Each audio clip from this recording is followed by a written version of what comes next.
But hey guys, we're here, Steven. I got top 16 at YCS Anaheim. Playing Ryzeal. I decided to play this deck for a change, like actual best deck, quote unquote, of the format. Mainly because it's a very me style deck, very mid range. You're kind of maxing out of just playing a low floor or low power level deck. But overall, the consistency in terms of like getting to play once you open any starter, as well as just the running games and the ability to play through hand traps. Well, I think this is a solid deck going forward, especially after the ban list. And then we just get into the profile. So I did decide to take my deck list a little bit different. The engine is still the same. It is pure Ryzeal, so there's no feats with cards or anything. So standard part list: 3 Ice, 3 X, 3 Thode, and 3 Bonfire. So here are your starters. Swords or Thode's the worst one actually because it's not full combo by itself, but any of these are really good. And even though you have a low number of stars, the one big thing with this deck is that everyone's holding their hand traps to dual drive. Because you have to, because if you have 2 starters, it means that if you hit the first one, and if you hit the second one, I still get dual drive, and then you need a third one. So if you're opening a 1 or 2 hand traps, you always have to hold them, which means that your 1-card combo is always letting you play. And so even though you have a low number of starters, they're going to get you playing more than they would in a deck like Snake Eyes, where you summon Ash, it's always going to get these cards are resolving, it's always saved for the big boss ones. And the other Ryzeal cards are just the 1 Node, the 1 Cross, the 1 Plugin. I didn't play the trap. I think it's been more. That card's awful going second. It's even awful going first to draw. Like, I play a lot of traps in my deck, Snow Devil, Salamangreat, Roar, Rage, and those cards are like super, super high value when you draw them. They're winning the game by themselves. They're trapping this deck as a pop 2 at best. And yes, there are some lines we can do to play around breakers, but I think they're kind of fake, especially considering you just gain so much value with this deck that breakers don't really do enough. You're just going to have so many cards, and they'll crack your board, you can play on the fast back. And I just didn't want that Garnet anywhere in the list. And then the other consistency cards were just 3 Desires and 1 Callby. I think this should be Prosperity going forward. I don't like how it conflicts with Desires as well as like your other cards that you want to dig with. But this deck does have a consistency issue in the sense of you don't draw these starters enough. Once you draw the starters, it's like, yes, you're always getting to at least choice by Z's because people interact with them. But there's a slight consistency issue that way, and that was how I lost in top 16. It's somewhat consistent, but I think the pot is a fine kind of top up as your 13th consistency card. For those of you wondering, like, does the Desires conflict with banished stuff? You just have to play it, and this is a hand trap deck, so the +1s are just super important. And I think this is like one of the selling points of playing this over Fiendsmith decks is that Fiendsmith is better in the hand traps, but you have the +1 off Desires. That's really good. And then tech cards, so 3 Ash, 3 Veiler, 3 Ogre, 3 Imperm, and 3 Fua as my hand traps. So this is a bit different than anyone else's list. A lot of people are on Nib, and I don't think Nib is good for the main purpose of it doesn't trade with your Ryzeal opponents if it's the only hand trap, or if it's paired and they have Crossouts or Callby, it still doesn't trade. And the whole goal is I just want to stop the duo. Anything after that's fine. Like X by itself will trade with the Dead on the pass back or on when you're first going to crack the board. And so my whole goal is just to stop them from comboing at all. I don't think Nib is good either in the sense that one of the biggest selling points of it is that you have the ability to link climb with it. You don't have that in this deck. You don't have a link climb. And it's even a hindrance because now you can't use X-Fight away. You have to jump through these weird hoops. It's bad in a grind game top deck. And so I just play these because these are all the 12 that interact with Duo. And then Fu is just kind of another card that can interact with Duo because they're just not going to go for full boards. As well as it's just good into the format. It's good into Malice and any of the other silly decks you play. And if you're wondering, oh, should I play Nib or Pruly or Droll for Crossout, we'll get to that in a second. Then the other cards are 3 Droplets.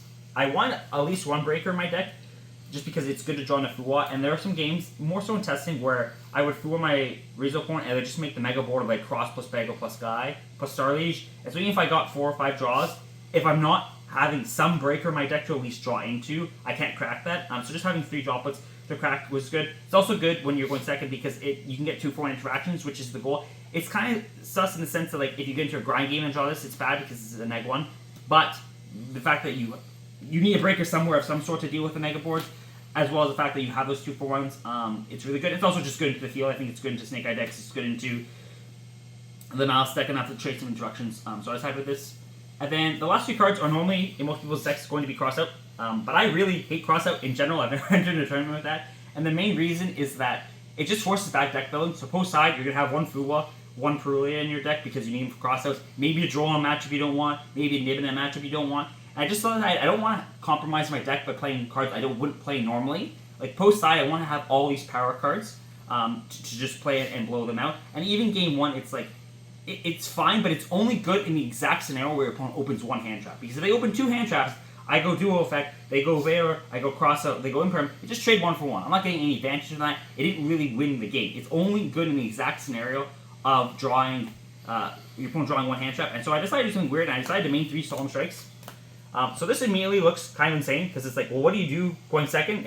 I'm drawing one of my other 18 tech cards for going second, which is usually going to be enough. Like, at some point, I realized that I don't want more hand traps. Like, I don't want to open 3 hand traps versus Ryzeal or against Cash Fiendsmith. Like, 1 or 2 to stop the maximum boards from coming out. But after that, I want value-oriented cards. And this card is so much better. When you look at a card like Fiendsmith Lacrima, if they normal Lacrima, you have to have like 3 hand traps to stop the interruption. You have to stop that from summoning, you need to stop the Requiem, and you need to stop the pushback. If you have 1 Solemn Strike, Solemn Strikes trades with the whole Lacrima effect.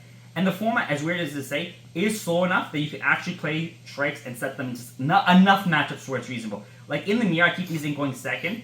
Against Malice, I keep these in going second because a lot of times you can trade skip them or have these really big bloats and it stops pass back. And against some Fiendsmith versions that are playing like max hand trap, these are still fine going second.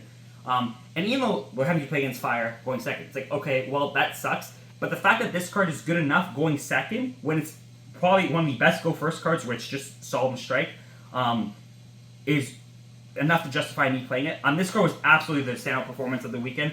It also means you can do plays that aren't greedier. So if you're cracking a Ryzeal board, I don't have to go on Mega board going second. If I have Strike plus Detonator, that's enough.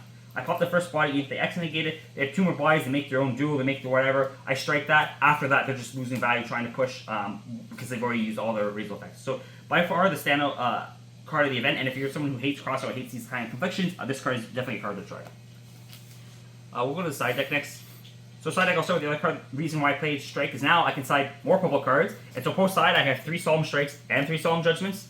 And it just becomes like a super degenerate deck because now I just have so many win cons. Even when my duelist game stop, I can Dagara's draw, can be the Desires, Cross draw. And so you have a lot of ways of just getting these massive blowouts. And again, if you're playing these hand trap wars, when you're having these cards that are much, much better trades, it becomes a lot easier to win. If your opponent's throwing Veilers and Imperms and you're flipping these purple cards, you're going to be in a much better position.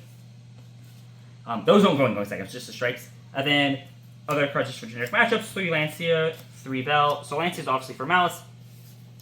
3 Bell is also for Malice. It's good because you can hit the white binder effect to banish, so it's trading with most of the board. If they have a Bishop or something, they can continue. But it's still nice enough. It's also good versus Lab, which I spent a fair bit of time testing against. It didn't actually have any performance now, but we'll see what happens after a ban list. This card should either be Bell or Crow. Crow is better versus Fiendsmith. This is better versus Malice, and you choose which one you want to put for, or you can do split. I was fine with either of those. Other cards is 3 Perulator for the mirror and other nonsense decks where you just want all the chummies in, and then 3 Melotronus. So one question a lot of people obviously have looking at this deck is how do you beat D-Barrier going first? And the answer is you just play value games, because if I'm hand trapping my opponent 2 times, 3 times, it doesn't matter if my opponent then sets a D-Barrier, because they don't have the engine left. And that's why I keep the strikes in, because if I'm hand trapping them a bit, and one of the cards is just getting the D-Barrier, I'm not going to do anything on my turn. If I set a strike, or I set Melotronus in the mirror, it means that whenever they go for the next push, I'm stopping it. And especially in the mirror, they go duel, you stop it, they go dead, they pass with the D-Barrier set. I don't need to stop the D-Barrier. You can turn scheme. The dead is not doing anything. It's going to hit me for 3k next turn. But when I have one of these cards where they just go, okay, I'm going to summon another starter next turn, and I just go either hit with Melotronus or hit with Strike, it just becomes very problematic because you just choke them out and it's so quick.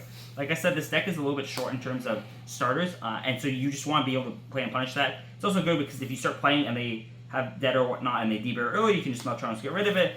It's good in the grind game because it also gives you a body when you're negating their effect. And overall, I was pretty happy with this card in the mirror. You do have to be somewhat wary about it, because if they do the Mega Boy Star Lead, you can't break it, but that's what draw puts it for.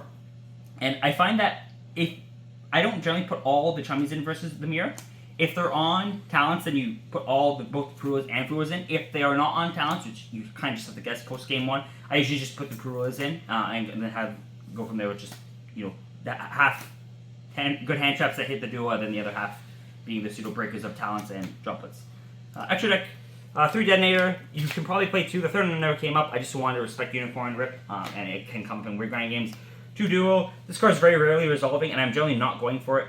Going second, I will just go for dead. If I have other strike or another form of hand traps, then this is enough to win the game. I think playing into Nib or Ogre is really bad, pushing into the mirror, because you're just playing a value game. Like, you can make dead and have follow-ups. You don't ever need to make duel, because then you're losing the follow-up and you're making yourself vulnerable to ogre and nib when they're just sitting with dead cards in their hand. Double aggregate, you should always play 2, because you use one in the first turn. I always attach. It's very rare I go for the line where I send one of these and then try to have the duel have like more materials under it. Most of the lines I think are safe, where you just go dual effect, you resolve, you'll cross, you'll plug in, you're never getting nibbed. And the most common end board I do is just either go for Dagaris draws, or I'm just ending on dead duel, because with plug-in and cross, this isn't a fancy board. Yes, Slayer sucks, but you should have a lot of tech cards, and it's just the most follow-up, because plug-ins gain you another follow-up as opposed to trying to reinforce the board. Then just generic rank 4s, 1 Castello, 1 Dagaris, 1 Tornado Dragon, 1 Dweller, Bago, Exoton. There's not much to say here. There's an argument to play the Light Ignister over this. I think it's fine. There's a bit of flex spots. I also want to consider Degusto, because you do go through your resources a lot. And if you desire and you want a form of grind that isn't related to Cross not getting banished, but I think these were fine. They all came up at some point. 1 Typhon, because this is a hand trap deck, so you're going to put them on nothing and then have to summon a Typhon a lot. And then 1 Dawn just to clear your own monster. It also is somewhat reasonable in D-Barrier, because if you hand trap them to death, and then they set D-Barrier, you summon Ice, you Dawn or Pop, whatever, follow up, mainly for the Malice matchup, or if they have a duel on the board, they can just get choked out by whatever hand traps or strikes you have. So that is the list. I'm overall really happy with this deck list. I think it was a bit of a different approach, because everyone's just on Crossouts and playing the kind of game where you're just hand trapping with Crossouts, but I was really happy with the strikes, and I think that going forward, the format's not going to be super slow where you want the traps in every single matchup, but in a lot of them, I think that it is a standout performance, and it's a good list to try.